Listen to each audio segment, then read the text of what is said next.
Greetings, grave robbers, and welcome back to the television graveyard. I am your TV necromancer, TV's Noah Houlihan. This will be a podcast about the history, the hype, and the aftermath of television shows that ran only one season, or only one episode, or only one live show. This evening, I am alone in the television graveyard because evidently fear is not a factor for me. Welcome back to a very special episode of Stay Doomed. It's special for quite a few reasons. One, you may notice that I am all alone. Things are a bit hectic over here in Stay Doomed HQ to the point that Laura and I could not find time to record an episode together this week. It's been a bit. It's been a bit of a week. So we are going to be doing a very special episode where I will be doing this one solo. Also, we are mixing it up a bit. We are breaking up Freaks and Geeks.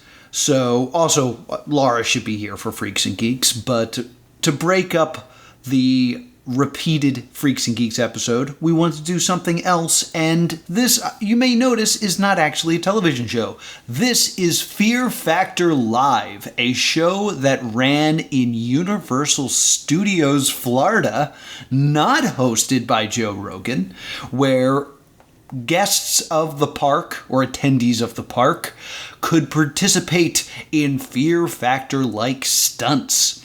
Now, we are calling this a Stay Doomed in that, one, it's no longer open. You cannot go see Fear Factor Live anymore. It's a shame.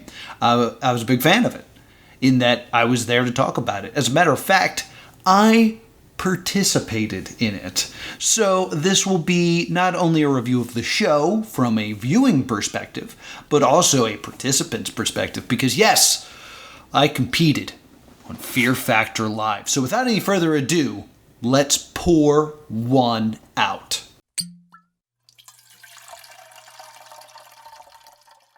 So I've made a gross drink. That's just what I called it. The usual thing that they had during the show was sour milk. I don't have any sour milk, so I went with some almond milk.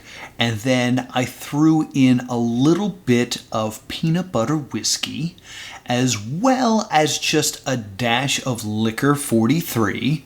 I guess I didn't really make it that gross.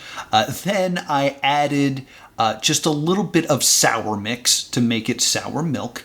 And then I added some gummy worms and blended it in a blender, which did not do good things to the blender.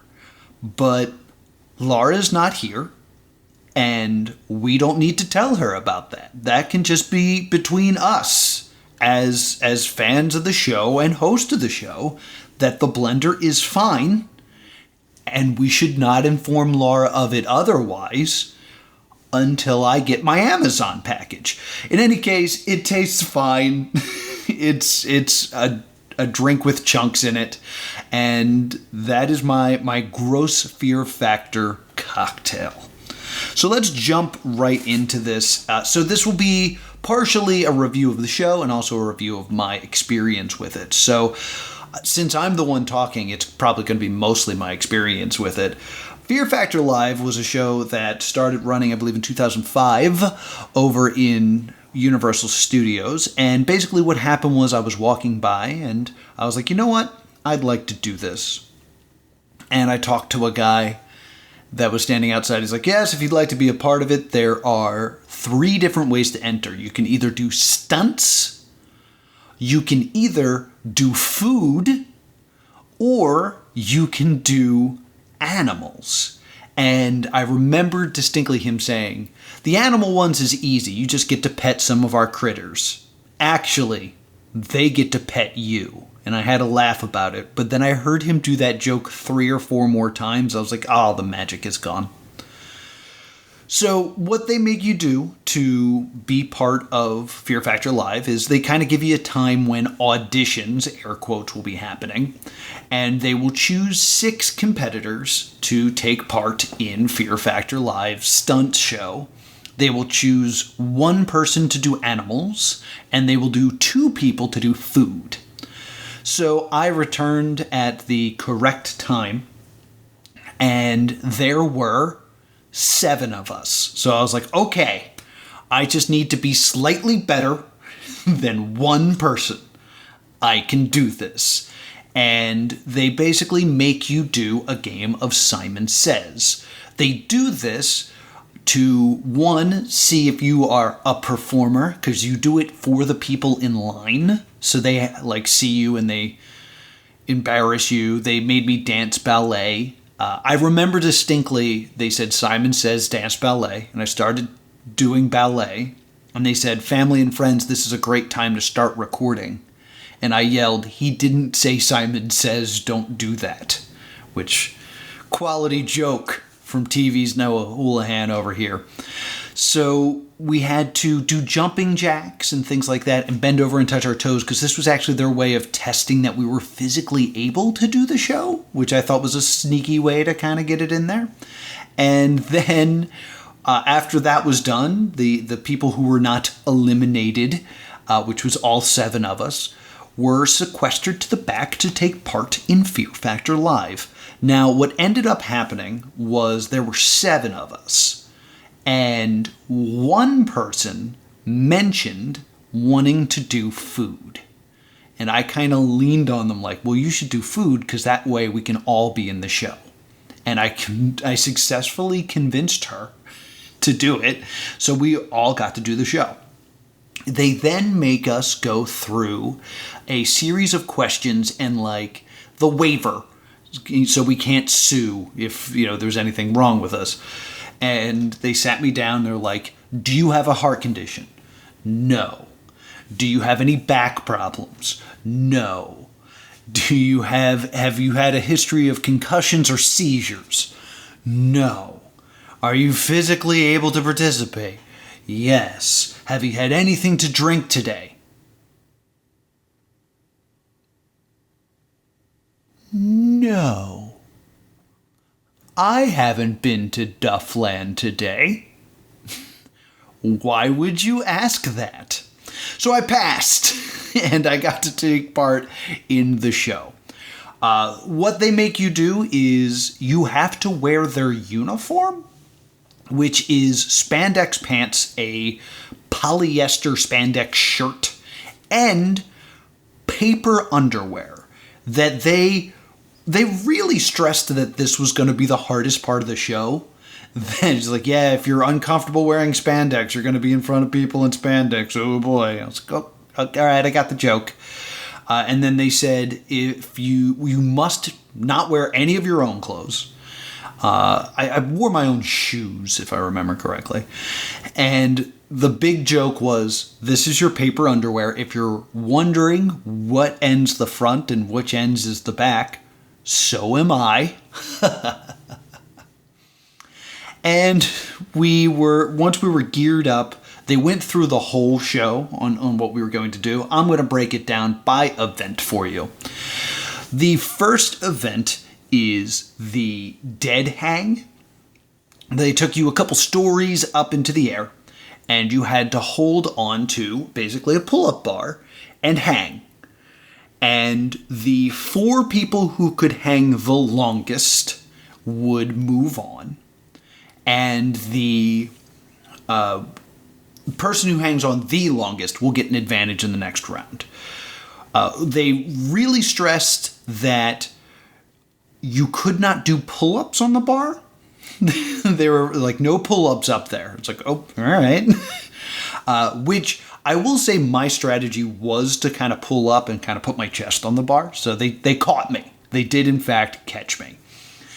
So while we're doing this, one of the contestants actually ends up being unable to perform. So it's actually just the 5 of us. So I now go into reality show mode where I'm like, okay, I can either A, try to go for the longest and get an advantage, or B, as soon as one person drops, drop off, and thus I will maintain or regain as much strength as possible for upcoming rounds. So, you know me, I'm strategizing.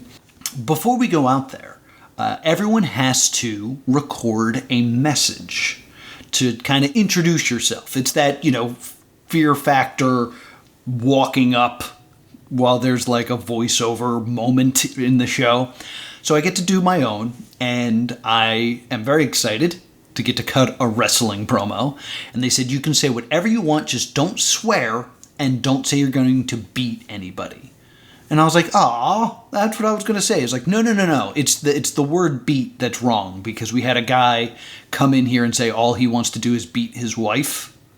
I was like, oh, okay, I could see why that's wrong. So I'm listening to the other people, and they're like, hi, I'm from Georgia. My name's Samantha. I'm really scared, but I'm excited to do this. And I was like, okay. Reality show Noah's coming out. Here we go. They pull me in this room, and I'm like, you ready? And they're like, yeah. And I was like, okay, let's do this. And I cut the following promo.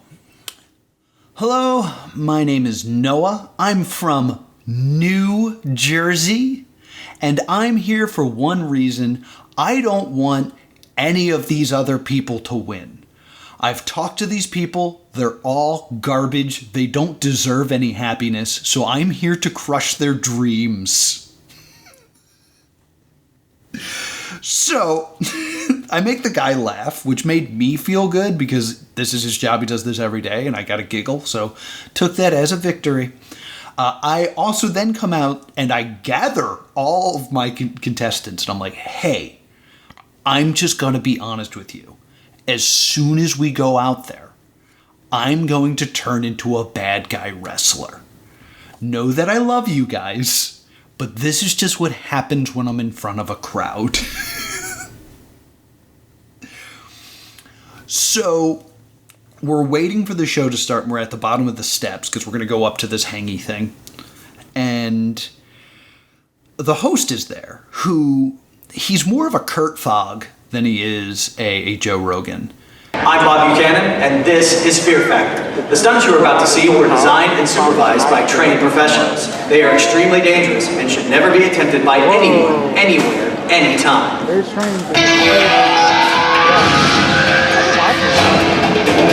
And I go, hey, is it okay to talk trash while we're playing? And he was like, what? I was like, I just want to talk some trash while I'm hanging. Is that cool? And he's like, I mean, do what you gotta do, but that's kind of my job. And I kind of took that as like, I really don't want you to do that. And I was like, okay, I don't want to step on this guy's toes. Like, it's his show. He's the host. And I was like, okay, whatever. Then he talks to crew. And I'm like, suspicious. We walk up these steps. I think we're 4 stories up. I think that makes, based on how many steps I went up. I believe I was 4 stories up. And they bring me onto this, bridge, which is just this ledge that kind of goes out, and they hook this thing on my back, and they're like, okay, walk out there. And the one thing about Fear Factor you never really think about when you're watching Fear Factor is, oh yeah, the Fear Factor. And the moment I walked out, I felt my knees start to tremble, because there's no guardrails, because you're just standing on a ledge. And I looked up at this bar, and I was like, okay, this is gonna happen. So I'm totally freaking out. And I noticed, since there's only 5 of us, it goes me, then no one, then the other 4 competitors.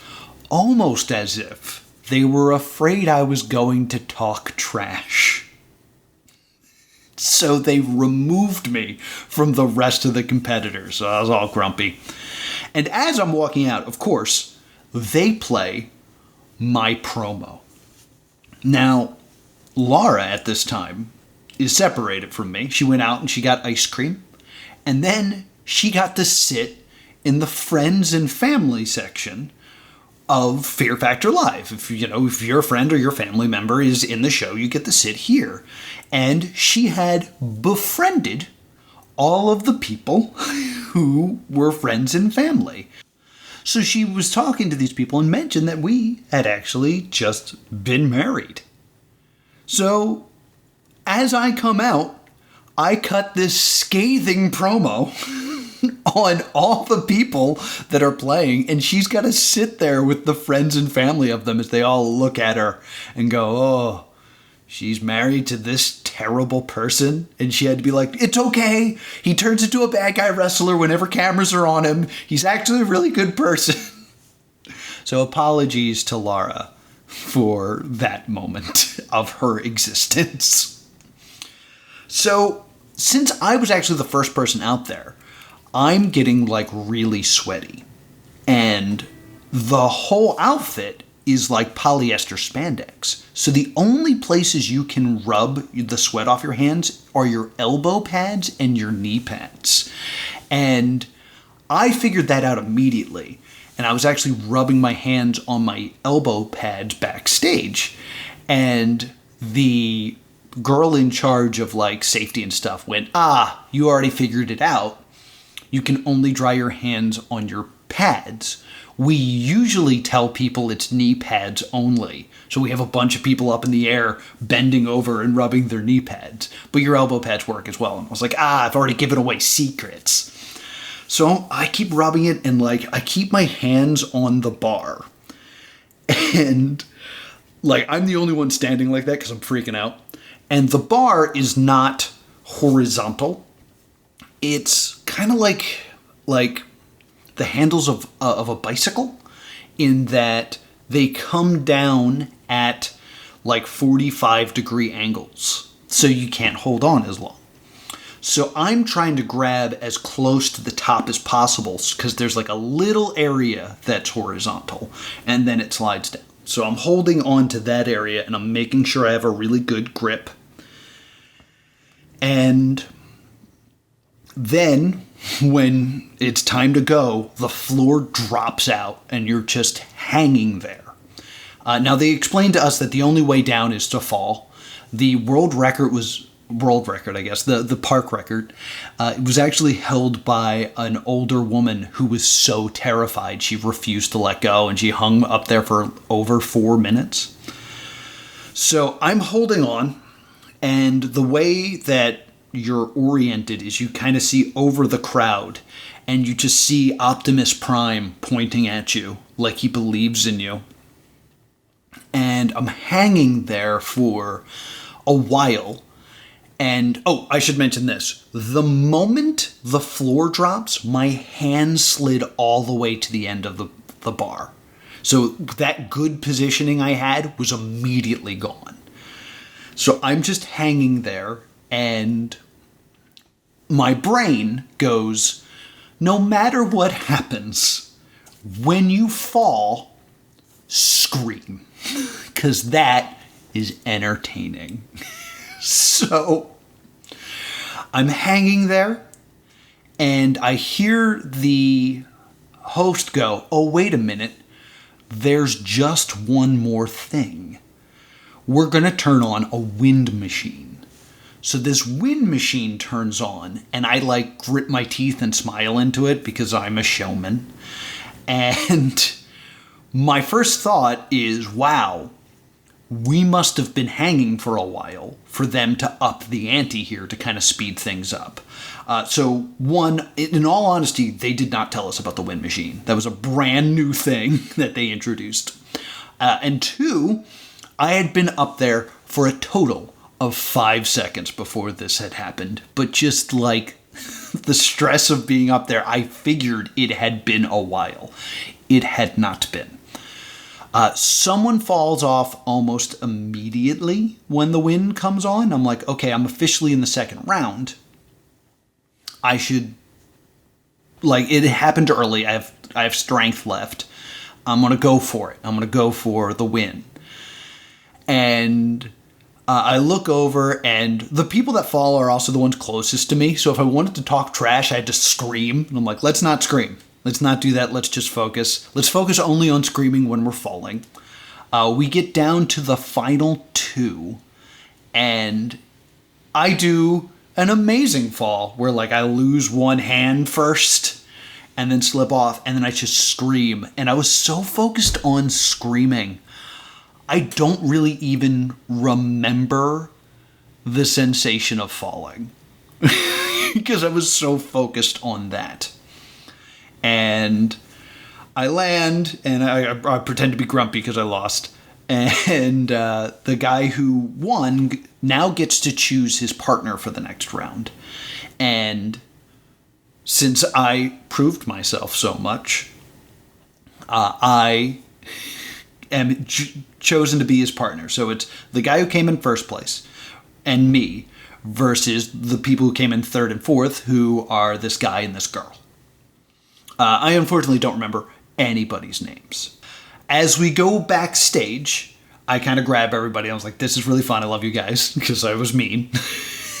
And as we go by, I see all the critters. So what's happening while we're getting ready for the next event is the critter section. They would take someone and basically put their head in this clear box, this clear, like, fear factor box. And then they would release something on top of it. I believe there was a wheel to be spun. It would be spiders. I saw a snake backstage. They had roaches. Scorpions. Scorpions were an option. And they basically put goggles on you so that your eyes were okay. But these things actually crawled along your face. There was no one to do this stunt. So this stunt did not occur at my show. So they just kind of did crowd work for a while to kind of fill time until we were ready to come out and do the second stunt. The second stunt is the Eel Tank Relay. So me and my partner were explained what was going to go down. One partner would be suspended in the air, and the other would be on the ground. Since my guy won, I was like, you can make the call, whatever role you want to do. I'll do whatever, but this is me being nice guy because cameras aren't on. And I ended up on the ground. He ended up suspended. The way it worked was the first half of the event is I had to reach into a tank of eels and pull out a hockey puck. I could then throw the hockey puck to my suspended teammate who had to catch it in a bucket. The winner of this got an advantage in part 2. Part 2, the person suspended in the air would swing over to you and throw you a dead squid. The team that caught the most dead squids were declared the winner. The team that caught the most hockey pucks were given an extra squid. So one team would have 3 squids, the other team would have 4 squids. So, I am on team hockey puck. So what they do is they put a helmet on me, they put goggles on me, and they put a rope on my back. And the safety guy was like, walk with me. And then as I walked, suddenly the rope got taut. He goes, see how it works? I was like, yes, very well done. And I had a laugh with him.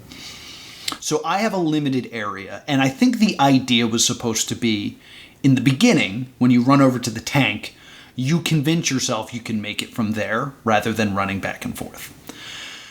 The pre-show for this, where they're explaining how you play, they explain to you that if you remove an eel from the tank and throw it, you will be banned from Universal Studios for life. So don't do that. On top of that, eels are cute, legless sea doggos. And then they showed a picture of a squid looking cute. Or not a squid, I'm sorry, an eel looking cute. I was like, okay, I won't do that. That became my biggest fear, is that I would do that. They bring me out. They spring up my partner. They hook me up the rope. They say go, and I reach in, grab a hockey puck. I kind of feel eels, but like I'm so focused that I don't like care. And I'm throwing it, and I think the guy's name was Ethan, if I'm remembering this correctly. And I'm doing a great job throwing these to him, and he's missing them. So I just start screaming at him because I'm a bad guy wrestler. I'm like, you gotta catch him, Ethan! And I'm throwing these hockey pucks. He ends up not catching as many as the other team. So we are now down a squid. He then is suspended in the air, and he comes at me and he starts throwing these squids at me. And I am making some spectacular catches. like beautiful. I go a perfect 3 for 3. I look over at my competitor. She has caught 3 of the squids, and they're on the 4th squid. The 4th squid gets thrown, and it's short. She makes a dive for it, gets caught by the rope, which again, it's a rope, not like a bungee. There's not like there's some give to it. So when she jumps, she ends up just going completely like horizontal and slamming into the ground, but with her arms extended, and she catches this 4th squid to like me actually applauding, like breaking character and being like, damn. So I was unfortunately eliminated because they had the extra squid and caught all of them. And they pull us aside, and they have, this is like our exit interview, and we're in front of the crowd. And the host is like, well, Noah, you came up a little short. What happened? And I was like, it's really hard when I'm perfect and I lose because some guy doesn't know how to catch a hockey puck. I'm a jerk. And then they're like, whoa, strong words. Ethan, how do you respond to that? Well, he's right. If I had caught more hockey pucks, we probably would have moved on, so I feel really bad that I let the team down, which is the worst thing he could have said, because now I'm just a jerk. Like, there's no... like, it's not like I'm going to lose later. Like, I've already lost. I just made a man feel bad. So, we're running. We get ushered backstage. I give him a hug, and I say, I love you. And he was like, I was like, I'm just joking. He's like, I know. I was like, I really wish you had torn into me. He's like, I didn't have anything to say. I was like, okay, buddy. They then make us take a shower because we have dealt with squids and dead squids and eels. So we're required to take a full shower. So I take a full shower and I miss the rest of the show. So what happens while I'm gone is the stunt known as Guess Who's Crawling to Dinner. This is where 2 teams of 2, so there should actually be 4 people competing, chug a gross milkshake. It is sour milk, insects, raw meat, or meat of some sort, and seafood, all blended into this, like, gross milkshake. And the 2 teams race to chug it. During this version that I was part of, there was only 1 person. So it was just like, hey, you, drink this for our amusement. And she did. So she ends up chugging this milkshake, and Laura later told me that they had a lot of water next to her seat because she actually sat with the friends and family for like when she was done because she just ingested something very, very gross. So then that goes up to the final stunt. This then led to the Stunt Man Challenge as the final stunt, and though I did not get a chance to participate, they did run through how it would work with us backstage. So basically what is going to happen is you have to climb up this building facade grabbing flags. While you're climbing up, there's water cannons, there's air cannons, and there's like Nerf cannons that shoot at you, and you have to climb these ladders and grab 4 flags. Once you have the flags, you climb back down and you jump into a convertible. The convertible is then lifted 80 feet into the air.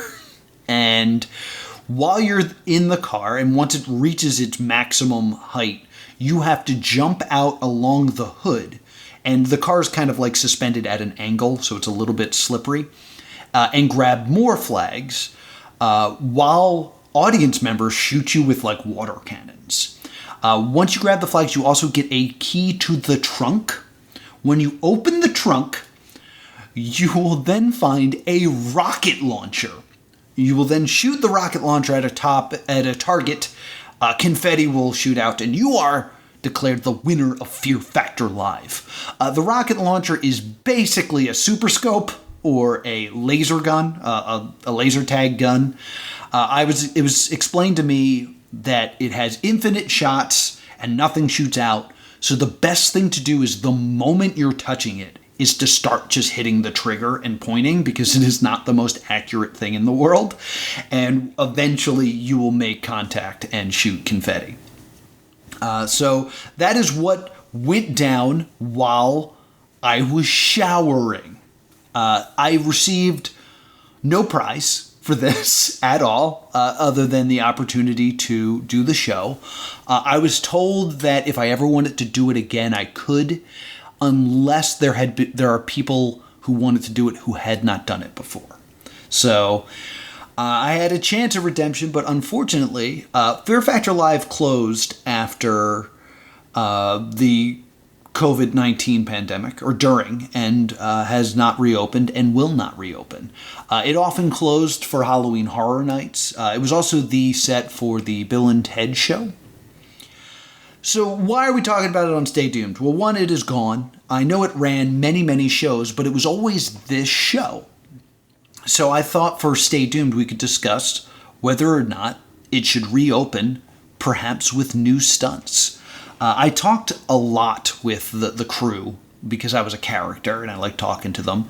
And while the show often ran the way it did with us, it often did not run with full capacity. Because capacity-wise, there are room for 6 contestants to do the stunts. Another 4 contestants to do the Guess What's Crawling to Dinner challenge, and then one person to do the box with the desert hat where they have the things crawling on you. Now, that means that participants-wise, there are a total of 11. There are also a few other volunteer spots, though. There are the people who are shooting the water cannons. There are also the person who spins the wheel for the hat. But apparently, according to my research, the hat challenge is actually rigged. It is always scorpions. It always goes on scorpions. I believe the snake that I saw was not real. It's just they bring out all these set pieces to be like, oh, what's it going to be? And it's always scorpions. So that's a little bit of trickery.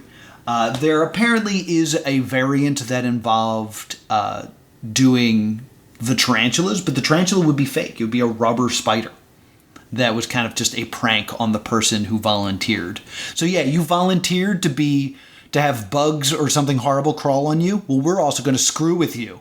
That shows you. So participant-wise, that brings you up to around a lucky 13 people in an area that could probably hold a couple hundred people, maybe 400 people in this arena. So your chances of being picked on a full day are very low. But this was not a full day. We were in an off time. And the show can run well on an off time. They told me that there were times where they didn't have anyone to do stunts, so they just did eating challenges for an hour. The show was very well designed so that you can have these different configurations of volunteers and still run a successful show.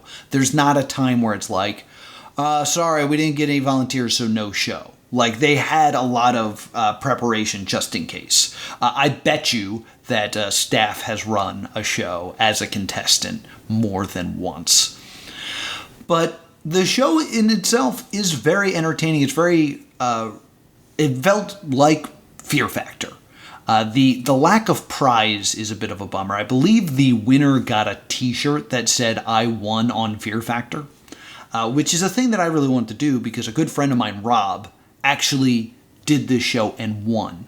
So as soon as I got on there, I immediately texted him like, "Hey, we're going to become a dynasty. I'm going to win Fear Factor Live." He was like, "Yeah, do it. Join the crew of people who've won Fear Factor Live." And then when I lost, I was like, I lost because my partner couldn't catch hockey pucks. He responded, "Noah, excuses are like assholes. Everybody has one, and they all stink." And it broke my heart that I disappointed my friend Rob. As an experience of doing it, I had a ball. I would have loved to do it again. Unfortunately, due to my reality show brain, I wish I had more memories of what it was like to do it, because I was so focused on being a jerk that I legitimately don't remember the sensation of falling. I have the memory of the bar slipping out of my hands. Like, I can perfectly remember the feeling of losing one hand and then losing the other, but then I'm on the ground. Like, I wish I had looked down and like watched myself fall so I could describe that more to you, but I'm all about winning, so I don't have that information for you. Laura said she had a fantastic time watching, other than the utter fear of watching her beloved Stay Doomed co-host having to do these horrible, dangerous things. I never felt like I was truly in danger. There was times I was scared because I was up high, but I never felt like anything bad could happen to me. The second stunt I felt was a little lackluster, but that's the format of an episode of Fear Factor. The first stunt is big and grandiose.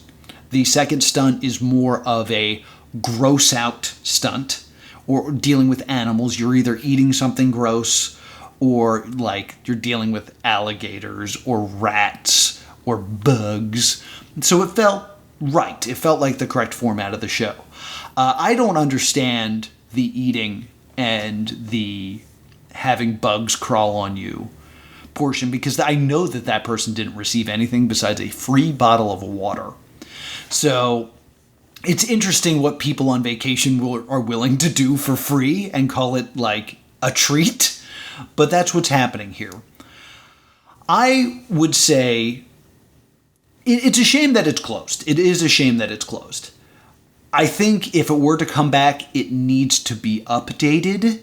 I think that people have seen the show enough at this point.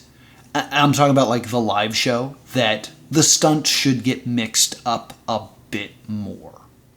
I think visually they're all like rather interesting to watch. I think probably from a viewer perspective, people hanging up in the air doesn't seem like the most visual thing to watch, but it's over very quickly. It is designed not to last long. So it is a stunt that has people falling out of the sky that lasts about 2 minutes at most. I'm pretty sure my round ended in under 2 minutes. I mean, I think everyone kind of underestimates or overestimates their power to do a dead hang from a bar. If you have a pull-up bar, just see how long you can just hang. It'll probably be about a minute, maybe a little bit over a minute, depending on your grip. And then remember that you didn't have a horizontal bar for this. So it's difficult.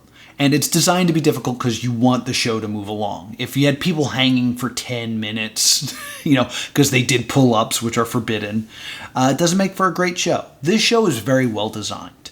But it is time to, if you're going to bring it back, we need better challenges. I understand not wanting to do anything underwater because it is more dangerous. Doing something up high does seem to make the most sense for the show, but a refresh of some sort would be needed.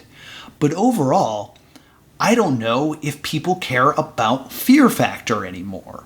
Like, the Joe Rogan version of Fear Factor has been off the air for quite some time. There is an MTV version that was hosted by, I believe, Ludacris? I don't have the research department here with me, so I'm going to look. Alright, so the original series of Fear Factor started in 2001 and ran until 2006. It then ran in syndication and then came back in 2011 with Joe Rogan.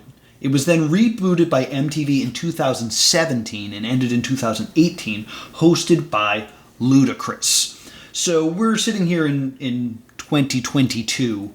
It's been 4 years since Fear Factor has been on the air.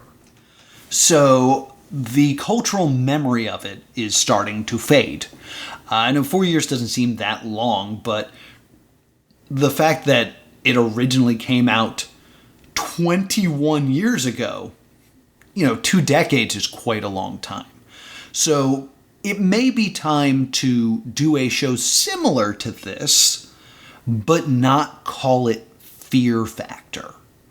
For some reason, my immediate thought was, let's do Crypt Keeper, but one, the Crypt Keeper is such a difficult character to license, and two, Tales from the Crypt, that came out much earlier than Fear Factor.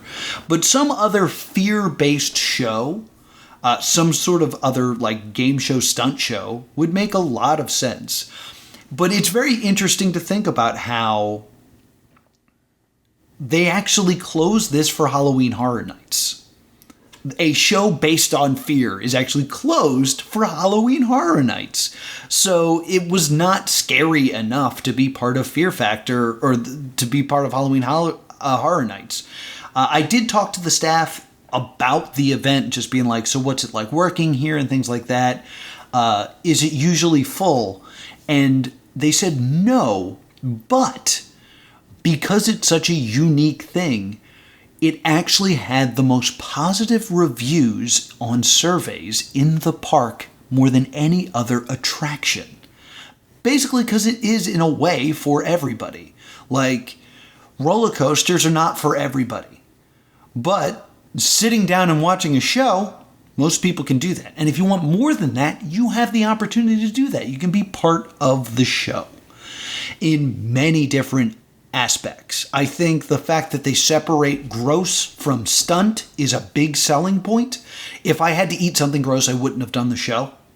So the fact that you still have that segment, but it is segmented off from the stunts, I think makes this very appealing.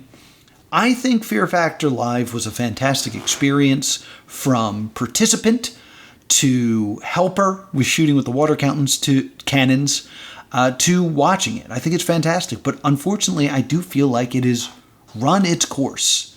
I don't think there is demand for Fear Factor right now. I mean, even though we've reached the fact that there is nostalgia for reality shows, when people think back on reality shows, they think of Survivor, they think of Richard Hatch, they think of Old Big Brother, I think of The Mole. Fear Factor is one of those ones that walks the line of reality show and game show because there are different contestants every time. There were a few times where they did keep contestants for a full series, but for the most part, Fear Factor is more of a game show. So there's not as much love and memories for it because it didn't really tell you a story across multiple episodes. It was one episode, one contestant that you cared about, and they were gone forever. It didn't really make reality show stars the way other shows did. So unfortunately, as much as a good time that I had with this show and being a part of it, I think it has run its course, and I believe it is time for Fear Factor to stay doomed. Thank you so much for listening to this very offbeat episode of Stay Doomed, spending some time with just me. Laura sends her love and wishes she could be here. You know she wanted to talk about theme parks, but unfortunately, we just couldn't get the schedules to work out. Life is hard, gang. Thank you so much for listening. If you want to be part of the Stay Doomed group, please check out our Patreon. At the $5 level, you can join our Discord, and we can talk about all fun things. We usually talk about amusement parks along with our canceled television shows. We talk about wrestling, we talk about video games, we talk about food. So consider joining that at patreon.com/plus2comedy. Also, if you want to reach out to us and just have a suggestion, or if you want to complain about the lack of Laura, you can email us at thestaydoomshow@gmail.com. And if you want to talk to me about competing on reality shows and why that turns you into a jerk, you can reach me at +2comedy on Twitter. Be sure to join us next week where we will dive back into Freaks and Geeks. Thank you so much for listening. And until next time, stay tuned.